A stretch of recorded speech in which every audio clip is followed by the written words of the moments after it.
Respected teachers and प्यारे students, शिक्षक दिवस की ढेर सारी शुभकामनाएं आप लोग को। शिक्षक दिवस क्यों मनाया जाता है इसके ऊपर हम थोड़ा प्रकाश डाल देते हैं, जैसे आप लोग को पता लग जाए। डॉक्टर सर्वपल्ली राधाकृष्णन भारत के उपराष्ट्रपति थे। इनका जन्म 5 सितंबर 1888 ईस्वी में तमिलनाडु में हुआ था। ठीक है। और इनके पिताजी का नाम था वीरास्वामी और इनके माता का नाम था श्रीमती सीतम्मा देवी। ठीक। इनकी शादी 17 साल की आयु में हो गई थी और इनके पास एक बेटा और 5 बेटियां थी। ठीक। उसके बाद इनका पड़ाव यहां पर रुका नहीं, ये कंटिन्यू चलते रहे और 1919 ईस्वी में इन्होंने अपने शिक्षक जीवन का स्टार्टअप किया। ठीक। और उसके बाद फिर उन्होंने 1931 में अपने आंध्र प्रदेश के विश्वविद्यालय में कुलपति चुने गए।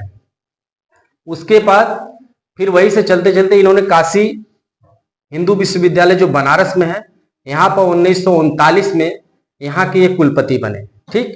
यहाँ के कुलपति बनते ही फिर इसके बाद ये चलते रहे। फिर 1952 में जो है ये उपराष्ट्रपति बने। उपराष्ट्रपति बनने के बाद इनको 1954 में जो है बेस्ट शिक्षक मतलब सबसे बड़ा शिक्षक की उपाधि इनको मिली। इसके बाद तुरंत उपरांत इनको भारत रत्न से सम्मानित किया गया। फिर इनकी गाड़ी यही नहीं रुकी, ये कंटिन्यू चलते रहे। फिर 1962 में इनको सेकेंड राष्ट्रपति बनाया गया। तो 1962 से लेके 1967 तक ये भारत के राष्ट्रपति रहे, जो दूसरे राष्ट्रपति के रूप में जाने जाते हैं। तो इन्होंने इतनी सेवा भारत को दिया। अब इतनी सेवा देने के बाद फिर ये रिटायरमेंट हुए। रिटायरमेंट के बाद फिर ये जहां से उभरे थे वही तमिलनाडु में चले गए और वहीं पर इन्होंने बाकी का शेष जीवन जिया और वहां पर बहुत अच्छे से अपना जीवन काल जो ग्रामीण क्षेत्र में चलाते रहे। उसके बाद 17 अप्रैल 1975 ईस्वी में इनका देहांत हो गया और ये इस दुनिया से अलविदा हो गए, चले गए। ठीक। और इनका बस एक ही सपना था कि हर शिक्षक को हर गली हर नुक्कड़ पर सम्मान मिले, जिसके वजह से इन्होंने अपने जन्मदिन के ऊपर शिक्षक दिवस के रूप में मनाने का निर्णय पहले ही ले लिया था।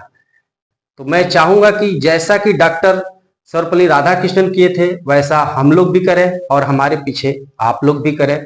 उनके अंदर त्याग था, देश के प्रति प्रेम था, बच्चों के प्रति लगाव था। बस वैसी ही भावना अपने अंदर रखिए और कंटिन्यू एक दूसरे का भला करते हुए चलिए और पीछे मुड़ के मत देखिए। जो पीछे मुड़ के देखता है वो जिंदगी में जहां है वही रह जाता है, वो आगे नहीं जाता है। अगर आपको आगे जाना है तो पीछे मुड़ के नहीं देखना है। किसी एक के नक्शे कदम पर चुपचाप आगे बढ़ते जाइए। उसके लिए जब भी आप चुनाव करें तो एक सक्सेसफुल इंसान का चुनाव करें। बिना त्याग का कुछ मिलने वाला है नहीं। तो आपके पास पैसे रुपए के त्याग करने की जरूरत नहीं है। आप जो समय और लालच का त्याग करिए, सब कुछ आपको इजीली तरीके से मिल जाएगा। इन्हीं शब्दों के साथ मैं अपने भाषण को यहीं पर समाप्त करता हूं। जय हिंद, जय भारत।